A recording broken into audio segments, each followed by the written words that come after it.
today's section. We will spend probably a minimum of 3, possibly 4 days on this, kind of depending on where we're at. So we're going to do the first portion today. We're going to talk about indeterminate forms. So we're actually revisiting our limits from before. So we've done limits. You've been doing them on all these asymptote problems, so they haven't just gone away.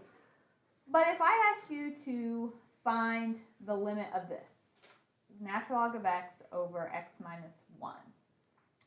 And let's do the limit as we approach 1. So a natural log function, you might remember the graph of a natural log. I'm going to pretend that we do.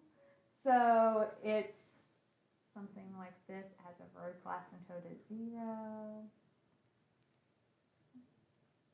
So it looks like this. So we can see the natural log of 1 is 0. It's like saying e to what power equals 1. So that would be 0. And 1 minus 1 is 0. So this is 0 over 0. Now we know it's against the law to divide by 0. So we can't just say this equals something. So we have to figure it out. Now, it is, definitely. Do we have any rules for 0 over 0? We don't really, we had like infinities, the ones we were working on before where we went through and divided everything by the highest power of x or something like that. We have like if it's a number divided by infinity, we can figure out what that goes to. Remember my analogy, if I have 1 pizza and I invite more and more people in, so a number over infinity turns into 0. But if I have 0 over 0, I don't actually know what that goes to. Anytime we have something of this form, this is an indeterminate form. We are going to look at a lot of indeterminate forms in this section. We're going to look at 2 of them today. The first one is 0 over 0. What do we do if we have something in the form 0 over 0? And there is a rule for how to work through this. Now we've done some before where we can do things like factoring, multiplying by conjugates. Those strategies still work, so you're welcome to still do any of those. But in an indeterminate form, we can do L'Hopital's rule. Okay, so it says if you have 2 functions being divided, right, and either they both go to 0 or they both go to positive or negative infinity. So that means we have an indeterminate form of 0 over 0 or infinity over infinity. Then the limit will be the same as the limit if you do the derivative of the top and the bottom first. Now, that is not true in general for every limit. It's only in the cases where it's 0 over 0 or infinity over infinity. If it's one of those forms, then to figure out our limit, we could do the derivative of the top and bottom each. We're not doing quotient rule. We're just doing derivative of the top, derivative of the bottom, and then try to evaluate our limit from there. So that's what we're doing. Now we're just going to work through some examples today.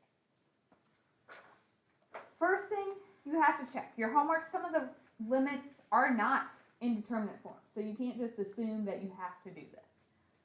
If I look at the one, this was the example that I was just showing you, the natural log of 1, so it's like saying e to what power equals 1, that's 0. 1 minus 1 is 0. So this is currently 0 over 0, which we cannot do. So what we are going to do is L'Hopital's. Now, I want you to label anytime you do L'Hopital's. So I just put an LH over my equal sign. So I know I'm doing L'Hopital's rule. The limit stays. All right, what's the derivative of the natural log x?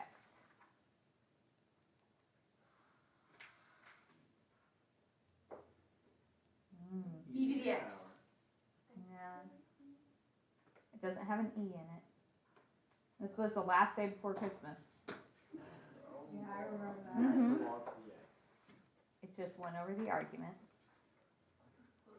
All right, what's the derivative of x minus 1? 1. So this turns into the limit as x approaches 1 of 1 over x. which is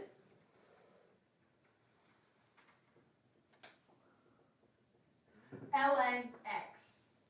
can't we just plug in the 1? One. We're so flat. Trying to overthink. All right. Let's try another one. All right, e to the x. So if I do the limit as we approach infinity, what's e to the infinity? What's any number to the infinity power going to go to? Infinity. Over x squared. Infinity squared is going to infinity. So this is currently of indeterminate form, infinity over infinity. Which means we can do L'Hopital's. Okay, well, I'm not the only one. Every year. I was just waiting. I couldn't believe nobody had said it yet. All right. What's the derivative of e to the x? E to the x. Good. What's the derivative of x squared? 2x.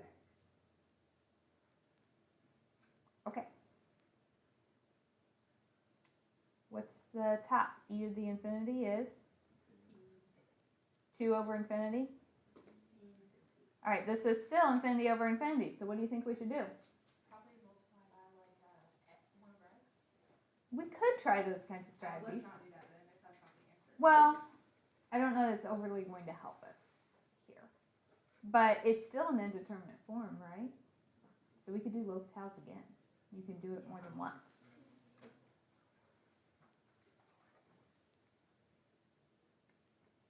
So the derivative of e to the x, derivative of 2x. So now, this is infinity over 2, which is infinity.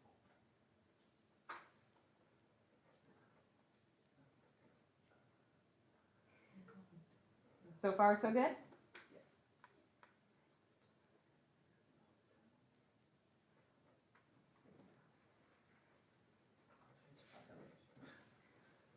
All right, natural log of infinity. Think back to that natural log graph I drew you. It's going to infinity. All right, so the natural log of infinity is going to infinity. The cube root of infinity? Infinity. Okay, so we can do L'Hopital's.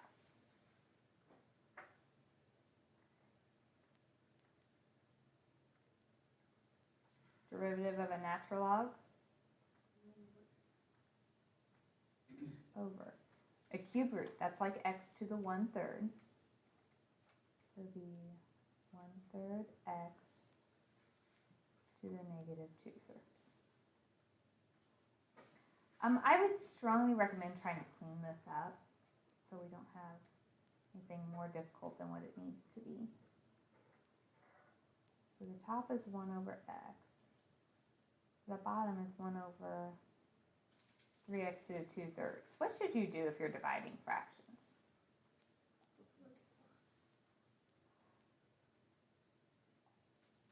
So 1 over x times 3x to the 2/3 over 1.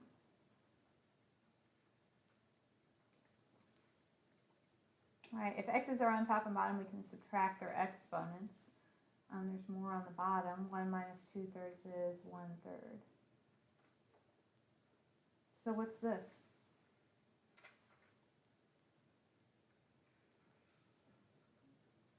Three divided by infinity, which is? If I have 3 pizzas and I invite more and more and more people in here, what's happening to the amount of pizza you get? It's going to 0. The amount you get is getting smaller and smaller. But it will stop at 0. Okay, so all of our old stuff didn't go away. All of our limit rules are still here. We're just adding to that list. We're probably going to do 2 more. All right. Tangent of 0.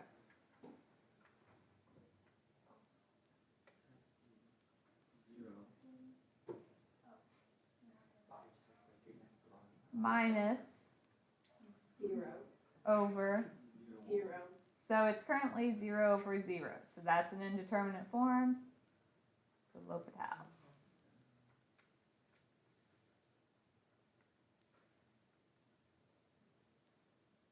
So the derivative of tangent. Secant squared. We are so smart still, guys. Minus derivative of x 1. over derivative of x cubed. Alright, there's the confidence. Squared. Okay, We all know that. secant of 0. So that's like the reciprocal of cosine. Cosine of 0 is 1, so secant would be 1. Minus 1 over 0. Yeah, this is still 0 over 0. Is there any obvious simplifying we could do to avoid doing L'Hopital's again? Isn't like secant squared minus 1, like something? We did have some identities. I don't know. Do you guys have that trig formula sheet I gave you at the beginning? Yeah. Dig for a solid bubble. Got it right here, girl. Alright, so let's see. It would be on our Pythagorean identities. So what chapter would that be? That was in the very first reading chapter. Is it, Oh, yes, it is. so we had tangent squared plus 1 equals secant squared. And so secant squared minus 1 would be tangent squared. So we could try that. Look at you guys. See, that's not even how I did my problem, and it works.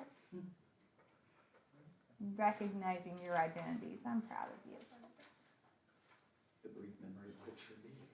I'm being frustrated.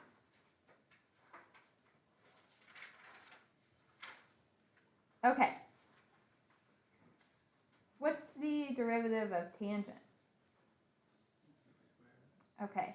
I guess I should double check. What is tangent of 0? We've already said it, but it's 0, so it's still 0 over 0, isn't it? So we still have to do L'Hopital's, but we have fewer terms on top, so maybe it'll be a little nicer. Alright, derivative of tangent squared. So the 2 comes down, inside stays the same. Derivative of the inside, derivative of tangent is secant squared. Derivative of 3x squared, 6x. Okay, Where did you get secant squared x? derivative of the inside. This is like a Oh, yeah. tangent squared. So we did chain rule. Alright. It's not great, is it? Okay.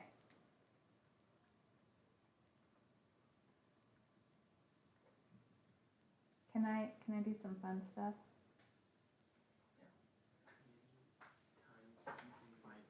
Okay, can I reduce my 2 and my 6 first of all? Okay, so I'm going to write, that would just be a 1 over 3x. I'm just going to pull that out for a second. Tangent is sine over cosine, right? Secant is 1 over cosine squared. Is this going to help me at all? Because it's still 0 over 0.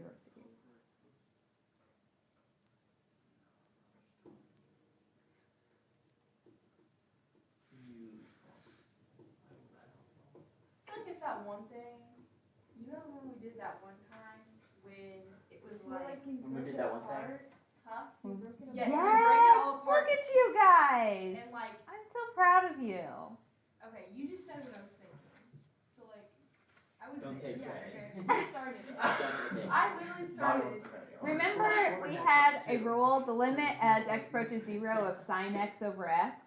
What did that go to? 1. Yes. Oh, it sounded And then I could put all the other stuff together. So that's a 1 over 3 cosine cubed x. So this is a 1. This would be 1 over 3 times the cosine of 0 is 1. And we get 1/3. Look at you guys, remembering trig identity and our strategy there with the sine x over x. I'm impressed. How'd you get the 1 there though? Right here, Yeah. cosine of 0. The funny hand. One.